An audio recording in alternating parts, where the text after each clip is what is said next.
Episode 1553 of No BS Job Search Advice Radio. I'm your host, Jeff Altman, the Big Game Hunter, and you are listening to the #1 podcast in Apple Podcasts about job search by far. More episodes than any other show, and I believe it's more than the #2 and the #3 shows combined. You are getting a ton of great information to help yourself with the search and to help you perform well. Now, obviously, I don't know what you're looking for in the way of information. You have to go back through the archives to find more or contact me for one-on-one coaching. Because even if you watch my stuff, listen to my stuff, read my stuff, it's not personalized for you. So there's information about how to connect with me, but I'll simply say the easiest way is visiting my website, thebiggamehunter.us. You've got a lot more there that you can go through, but you can message me through the site and we'll set up time for a free discovery call. And with that, let's get going. I'm working with two people now who are operating under non-compete agreements. Each of them has signed them voluntarily. Each of them is in a quandary. Let me walk through the situations. The first one has signed a non-compete with a U.S. firm based in the Northwest. He has received and accepted an offer with a competitor in Europe, and his employer has decided to enforce the non-compete. 1 year. 1 year, in theory, he's not going to be able to work. They're going to pay him half pay during that period of time. Not a lot of money for him to live on. And although the firm in Europe is willing to wait for him, which is astonishing, isn't it? 1 year they're willing to wait for him because they see his value. Still, he's left with a mystery. And the mystery is, does he have to sue? Is there a way that he can negotiate his way out of this and reduce the 1 year to, let's say, 6 months? After all, his new role has nothing to do with his old role. He is offered to voluntarily remove himself from professional situations that would involve any proprietary knowledge that he has. Amazing, isn't it? And it leaves him with a mystery. The second individual is in the Northeast. He, too, has signed a 1 year non-compete. And he's in a situation where he works for a small private firm and is kind of negotiating his way through his choices at this point.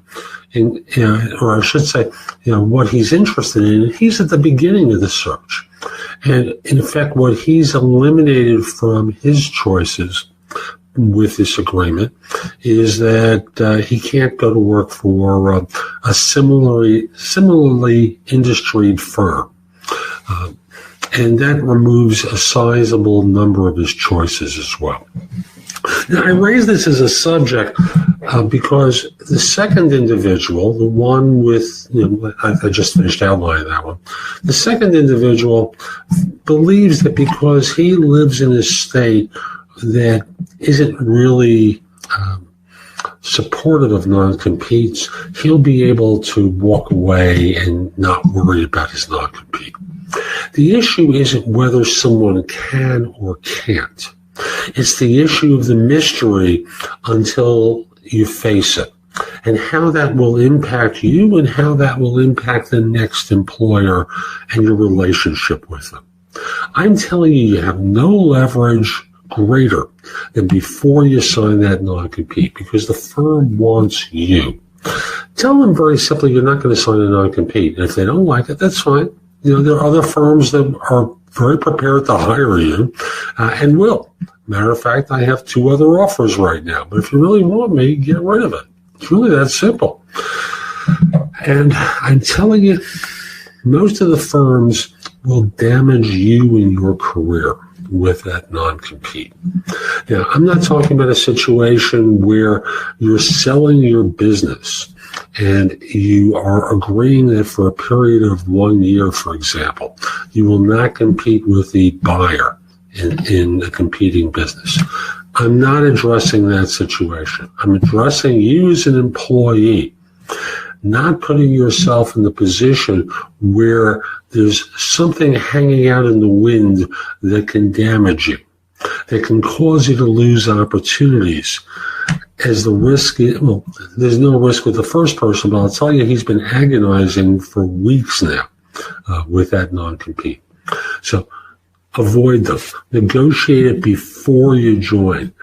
Negotiate its removal, negotiate a reduction in time, an increase in awards to you during the time of your non-compete. Negotiate everything at that point because, like I said, you have no greater leverage than that. So that's today's show. I hope you found it helpful. And if you did, here are a few more ways to get more from me. First of all, visit my website, which is thebiggamehunter.us. I have more than 6,000 blog posts there that you can watch, listen to, or read that will help you find your next job. If you want the best of my advice, join JobSearchCoachingHQ.com, where I've curated information with a focus on interviewing. If you decide to take the lifetime membership at the site, it's $299 currently, but that's the price of a coaching session or an hour of coaching from me, and I'll be giving that to you if you join with a lifetime membership. Have a few questions? Contact me through the Magnify app for iOS or PrestoExperts.com where you can call me. Schedule a specific time with me through chat on Magnify or by connecting with me on LinkedIn at linkedin.com/IN/The Big Game Hunter. Once we're connected on LinkedIn, you can message me about coaching you, scheduling a time for Magnify or Presto Experts, speak with me about a resume or LinkedIn profile critique, help you with a salary negotiation or my trusted advisor services, and much, much more. Like you, I don't work for free. I do charge for what I do. You can take my classes on Skillshare and become a premium member using the link in the show notes and receive 2 months for free instead of just the one that the site offers. Skillshare offers thousands and thousands of courses, not just simply mine, on a host of different subjects that can help you in many different ways. Lastly, join my group on Facebook called Career Angles. It's free to the first 250 people who join and is focused on helping you do better at work. Information is shared daily, and we're attempting to build a supportive group there. Ask to join. I'm not letting recruiters in at this point. So I'll be back tomorrow with more, and in the meantime, I hope you have a great day. Be great!